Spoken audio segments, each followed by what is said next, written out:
Good evening and welcome to Get Real with Ralph. I am your humble host, Ralph Nudie, coming to you live tonight from the studios of WLIP 1050 AM in Kenosha, Wisconsin, and simulcast live from Kenosha, Wisconsin to the Canary Islands and everywhere across the world by tuning into our YouTube channel. Simply go to getrealwithralph.com. That's getrealwithralph.com.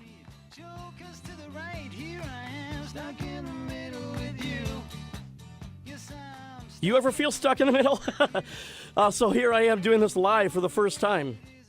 Some may say I have a face for radio or a voice for newspaper, but let me tell you this. I am real. And I tend to get real on the issues of the day that affect us locally, nationally, and globally. Being real means marching to the beat of my own thoughts and feelings, telling you, my audience, how I really feel, and not just passing those thoughts and feelings through the filter of any particular political view or ideology. Ladies and gentlemen, our thoughts have been hijacked. The speech we hear today is all too often well-orchestrated propaganda designed to influence how we feel. Now, as human beings, we are all naturally susceptible to groupthink. And it really doesn't matter which end of the ideological or political spectrum that the groupthink comes from.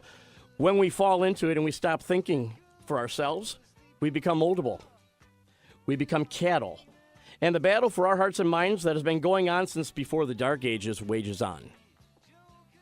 If you are fully indoctrinated into groupthink, regardless which side that you fall on, you're going to be offended by some of the things that I say. You're not going to like some of the things that I have to say. But wouldn't it be great to disagree with people and not hate them anymore? I mean, that's where we've gone here in the last 10, 15 years is we have to hate everybody we disagree with. And that's exactly what the powers that be want from us. They want us to get focused on the little issues that tear us apart instead of the 90% of the issues in life that we all agree on. That we love our families, we love our communities, we love our country, and we just want to live our lives and pursue happiness.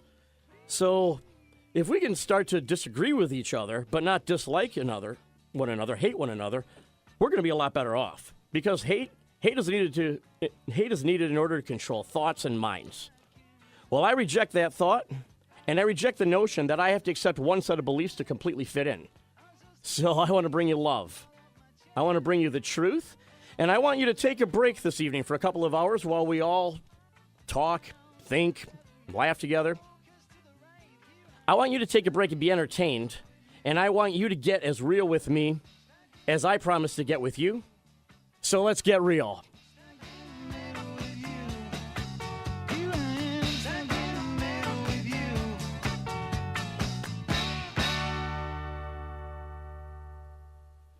Well, good evening again, and tonight I have some very special guests with me. I have Betsy Ade and the well-known Strangers who are here in town. They just played a show on Friday night at 58 Below, and I had an opportunity to chat with them in the green room before they came out, and I asked them if they would come on the show tonight, not only to talk about their musical experiences, but also to talk about a subject that I found out is as near and dear to their hearts as is to mine, and we're going to get into that in just a few minutes right after this break. Okay, well, we were going to come in with a little bit of music, and of course, this is our maiden episode here, so you're going to have to forgive us if I screw up a few things over here on the board. But we have in the studio today with us Betsy Ade and the well-known Strangers. Betsy, welcome to the studio. How are you? Thank you. I'm doing well. How are you doing? Good. So we're going to make sure you're hot here. All right, say that again. Say something to me, Betsy. Yeah, let's start over. All right, we are going to start over. That's how we do it. Go. All right, Betsy, welcome to the program. How are you? I'm doing great. How are you doing? Fantastic. I'll tell you, the last few months of your life has been an absolute whirlwind, hasn't it? Yes, it sure has. It's been a whirlwind just to watch. You've got a couple of your band members here in the studio with us. Why don't you let us know who you have with us and how they fit into the big picture? Sure. Okay, so directly to my left, I have Cameron Fair. He plays the cello and the piano. To his left, we have Brittany Lumley, who plays the cello and the guitar and sings beautifully. To her left, we have Joe. Not you. You can't really see this. Oh yeah, we are. That's all right. Well, most of the people are listening, but yeah, go ahead. So Joe Adamek, he plays the guitar. He's an acoustic guitar player. also helps write the music. And behind him, we have John Kulas. He plays the bass. And then we also He looks like a bass player. He's got that. He's got that demeanor about him right there. Yes. He is the typical bass player. All of the things about a bass player he is. The slow and steady hand of reason among the band. That's right. Yes. Gotcha. Yes. Well, you have two of those because you've got your manager back behind you, there too, Victor. We have Victor Serra behind us. Gotcha. He's waiting to chat with us a little later. So absolutely. All right. Well, fantastic. So you've been on the music scene in Kenosha for quite a while. I know I had seen you play. Gosh, it was a while back with was it Rainy Day Crush? Rainy Day Crush, yeah. Gotcha. That was the only time that I ever actually heard you play live until 2 nights ago. But I all of a sudden was looking, and I noticed that we had a local Kenosha resident who was going to be on The Voice, and I started paying attention. And boy, I have to say, you nailed it from the first one all the way to the end. Thank you. How much preparation time did that take, and how different was that from playing with a band that you've played with regularly, having to play with a house band, so to speak, and do it all on your own? You're talking about the house band for The Voice? Yes. Okay, yes. They're complete professionals. So they... Not to say that these guys aren't. Right, of course, right. yeah. Oh, yes. That's not what I mean, no. No, I'm just giving you a hard time. So they are... they've been doing it for 16 seasons. They've been all together for that long. There's a band leader, his name is Paul, that one of our management members knows, that is... He's the leader, so he kind of constructs he takes over the band practice that we have. So, I mean, they learn songs within a matter of seconds. So it's just like, I'm sure the first song that I got up there and practiced with them, they didn't really know. Maybe they reviewed a little bit, but they worked some stuff out, and bam, they were ready to go. And what I heard the first time I practiced with them is very similar to what you heard on TV. So and it's wonderful. It was fantastic. And your audition song was, hold on, you're going to have to refresh my memory. Hunger from yes. Florence and the Machine. Yes, and I have to say, no offense to Florence, but I liked your version of it better, both on the audition and when you played it with Well-Known Strangers on Friday night. I thought it had a lot more feeling to it. What made you choose that song? Well, I had never heard it before. So the beginning of the process, they send you 600 songs to choose 20 of. And I knew that I loved Florence. So I picked the one Florence song that was on the list of 600. And I listened to it a couple times, and I studied the words. I wanted to make sure that it resonated with me. The message of the song resonated with me, because that's when I do my best work, is when I believe in what I'm singing. So it was near and dear to my heart. It was a wonderfully written tune. I don't know if you know much about Florence, but she just has this really unique style. I was out there with a bunch of kids, and I had to make sure that I, thought a little maybe deeper about some things, and I had to do something maybe a little bit different than any kind of a pop song. So. Yeah, absolutely. You had to put your own personality into it, and personality and soul becomes so much more important for us, when we're trying to go up against some of these kids here, where they've got that pure energy on their side that's a little different, and so you got they got they got the style. They're the cool kids, and I'm like the mom that is in a rock band still. In the twilight of her career, and I had to pull out other stops. Hence the guitar throwing. I wouldn't say twilight of your career in any way, shape, or form. I would say that, you got there earlier in life than Colonel Sanders, so, I mean, that's true. That's a good thing. Yeah, it's going to be the best part. That's for sure. It is the best part. The excitement on your boy's face, I'll tell you what, when John Legend spun around, and you could see him just jumping up and down. I've got 6 of my own children, and when I love it when they're that age and they still love you, because I tell you what, when they're about 16, they hate your guts. So you definitely need to enjoy that. But Yeah. I saw that excitement of him jumping up and down, and I thought, I identify with that immediately. I identify with my kids getting excited about some of the things that I do. And, of course, when you're a parent and you're still cool because they're young enough, you can do no wrong in their eyes. Yeah. Well, I do some wrong. He shows me some of the times. But most definitely it was a lot of preparation. There's a lot of going back and forth and a lot of nervous excitement. I think my family is just as, if not more, excited about this whole experience as I am. And I think it was all of the work and all of the worry. It made it worth it when that first chair turned. And you saw it all over Talon's face. He's actually gotten quite Kenosha famous about it. He's got his first newspaper interview under his belt, and that's a fantastic term, Kenosha famous. Yeah. I'm going to steal that term from you and use it. I'm going to use it a lot. You're Kenosha famous too. Right? Yeah, well, Kenosha famous isn't famous, and we have to, sometimes you got to keep that perspective. Yeah, it's like being, it's like being a big guppy in a fishbowl. So I guess we're well. If I'm a guppy, you've turned into a shark, though. I got to say, it's getting this national attention, and it's well deserved attention as well.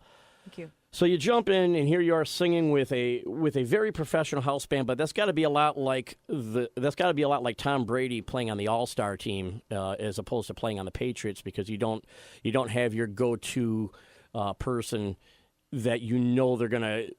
They know you well enough to know how to kind of step in and make you look good at a moment of weakness and all of that.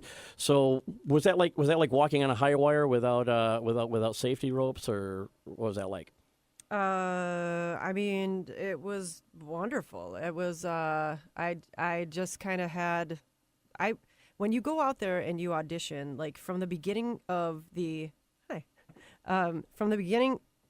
your experience, they take such good care of you.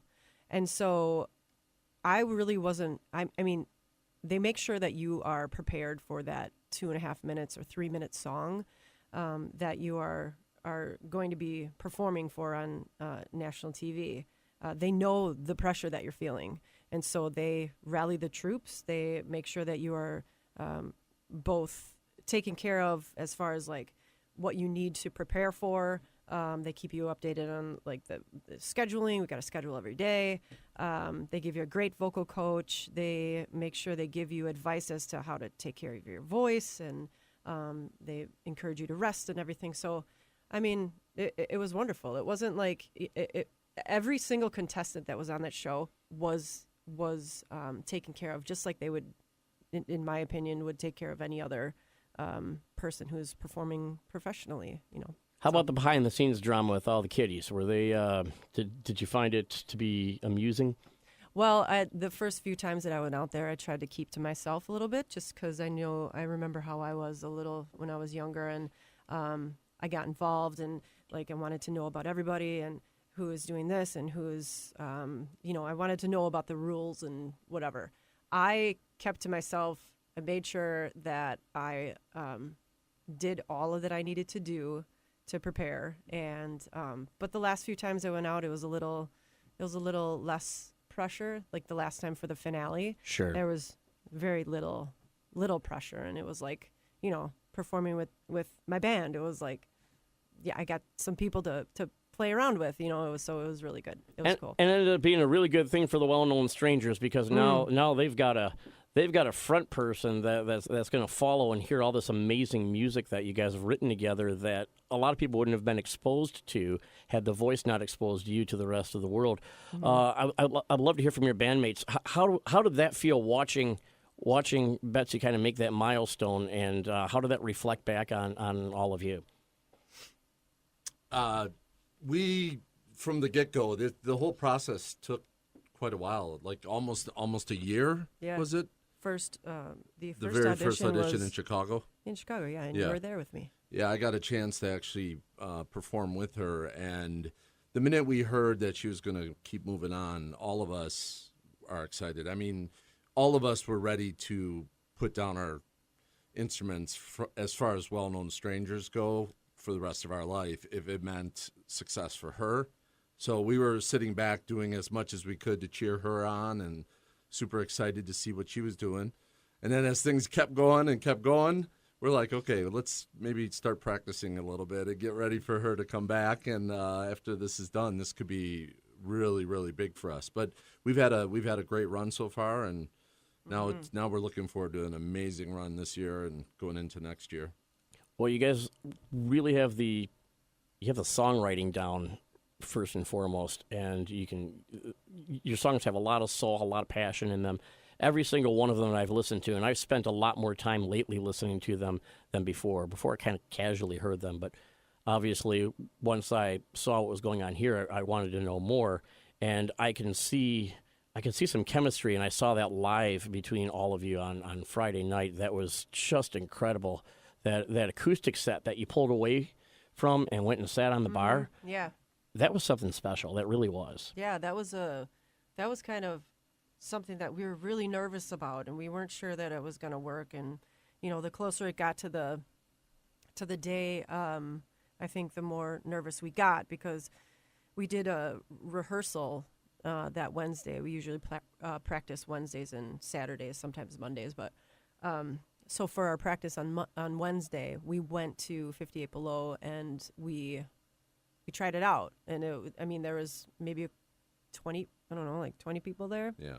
And the sound gets sucked in. The more people that arrive, the sound kind of goes away, and we weren't sure if it was going to work, and we were still nervous even when we started walking off over to the bar. And the plan was to just kind of run through it a couple times, just do a little instrumental and wait for people to settle in, and they did it. Like I was just so proud. You got an entire bar full of drunks to be quiet. I mean, that's yeah, it's unheard of. And we didn't. We really didn't. We didn't have to say anything. Everybody else kind of quieted the crowd, which was awesome. And you just kept playing those opening chords over and over again, and it got a little quieter, and in the very end there, you had a couple of people still talking, and a lot of people very angry at them for not shutting their mouths, and it was a lot of fun. Now, what was the first song that you did up there?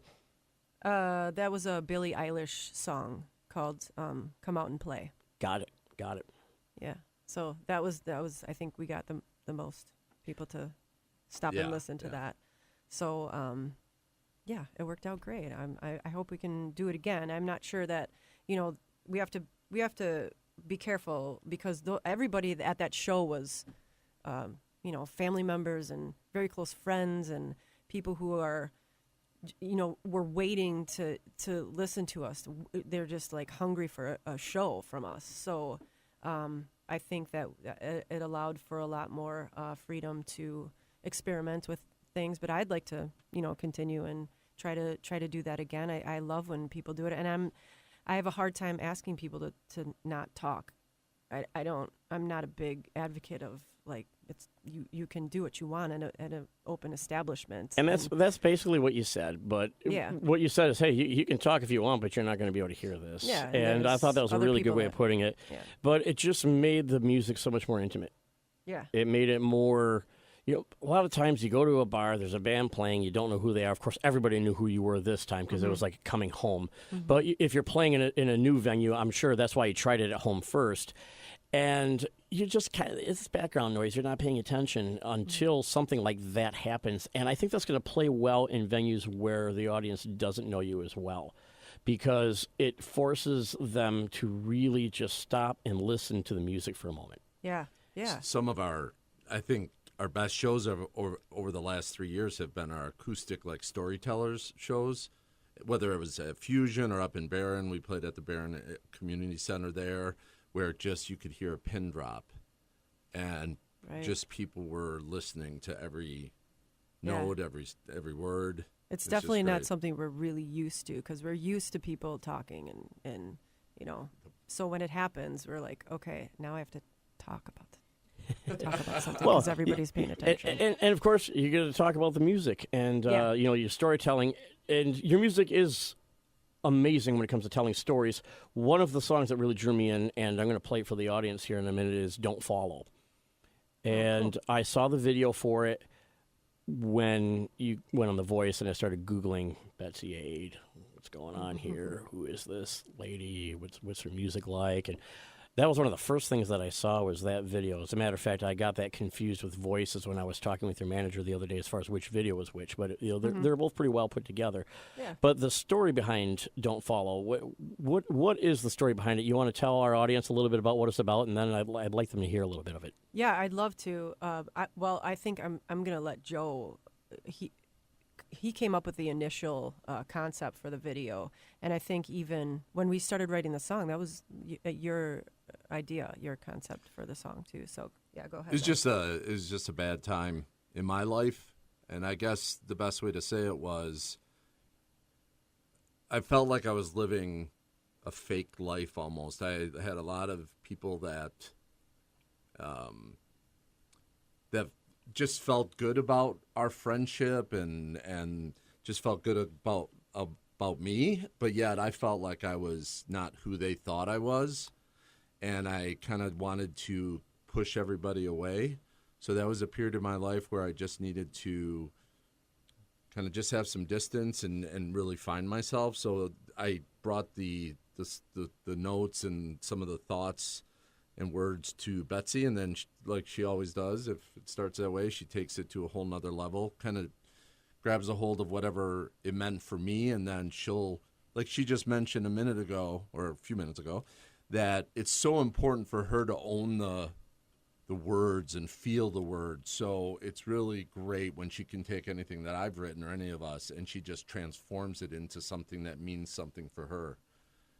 Yeah, we started a pretty great writing relationship right off the bat. I think we've been through many similar situations, and I think we're like-minded. And the best music is written right after life tends to punch you in the gut. It seems to be, first ends up being your source of agony, and then it ends up being your source of inspiration. And you can tell that this is a very inspired song, and with that, I would like to roll a couple of seconds of the well-known Strangers' Don't Follow.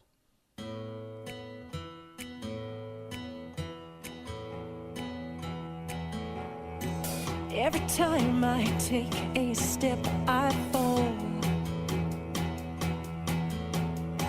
Every time I take that step, I risk it all. Even when you know, you follow my path everywhere I go. You don't wanna be my friend, beginning to a fatal end. Don't make me turn you away. Don't follow me. I don't wanna bear the blame. A life turned to flames. Don't make me turn you away. Don't follow me.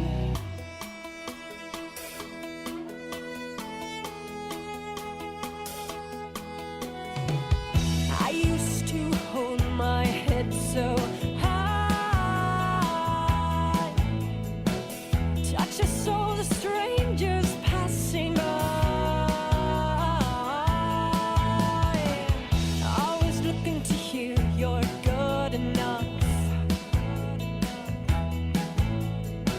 but I'm not so strong, I'm not so brave, not so tough. I'm not so tough. When did it all change? You don't wanna be my friend, beginning to a fatal end. Don't make me turn you away. Don't follow me. I don't wanna bear the blame. A life turned to flames. Don't make me turn you away. Don't follow me.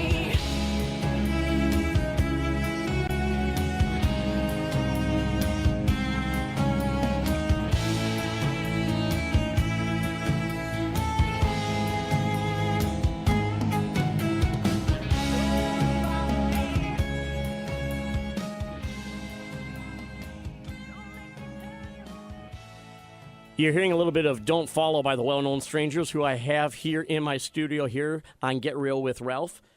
This is our first episode live of Get Real with Ralph. And again, Betsy Ade and the Well-Known Strangers are sitting in. We were just listening to Don't Follow, and they were telling the story of how that song came to be. And it's a pretty exciting song. There was another one that came up that you wanted to tell the story about a little bit, and that was Splinter. So I would love to hear the story behind that one as well. I think people love stories behind music. Yeah, go ahead, Joe. Like, yeah. Since I've got all the darkness behind me. Yeah, here, let's get all the darkness out all at once. So I was married 26 years, and during the latter part of my marriage, my ex-wife and I were separated, and then during that time, one of her dear friends really did not want us to get back together. We were working on getting back together, which we did at the time. So I just started to pen some lyrics and some words about that, and then turned it over to Betsy as well, and she just ran with it and turned it into her own. You may have twisted that a little bit into something that works for you. You guys sound like Fleetwood Mac, except it's not against each other. You ever hear the stories about how they're in the studio and they're looking at the song that just got written, and Lindsay's looking and goes, "Oh, this is about me, isn't it?" I heard that story and I laughed. Have you written any songs about each other yet? Well, that's funny you ask. I wrote a brand new song on my ukulele. And I only showed Joe. Can you play it for us tonight? Oh gosh, no. Okay. No, it's too. I have some work to do. But I mean, it's a skeleton of a song. Consummate perfectionist. Yeah, he was diagnosed with chronic illness, and we had talked about even before his diagnosis, we had talked about people who suffer through learning about that and dealing with,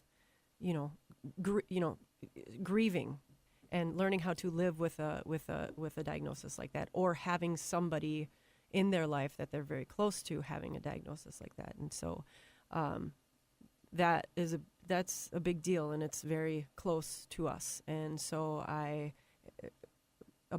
it's completely inspired by him and his diagnosis first, but I think it translates in a lot of different situations. So, that's kind of a sadder song, but I think it touches upon a lot of important things. I mean, what's great about music is, while we've written these songs and they mean something to us and whoever writes it or whatever the inspiration was, but as we sit out with the fans and we sit and talk with them and we do storyteller nights, they go, "I had no idea it was about that. I thought it was about this, or it meant this to me, or it meant that to me, or it means this in my life." And that's what is really special. We just write it, and if it it tweaks something special with somebody, that's great. Yeah, of course. Every time somebody else listens to the song, they're going to find a story in their life that makes them identify with it. And we all have those anthems that we have saved secretly on our playlist that we play in the car when nobody else is around to remind us of who we really are on the inside. Mm-hmm. You have a whole album full of those kind of songs. It's pretty crazy. Yeah. I'm very interested to see what the next one is. So with that, how about a couple of seconds here of Splinter so we can show people what this is all about? Because, again, I think this is, I wouldn't say it's funny as in it makes you laugh, but there's some irony in there when you hear it that everybody has been in a situation like this where someone has come between you and other people you love, and this is the best FU song that I could ever think of to tell somebody who is looking to do that. Right on. Splinter.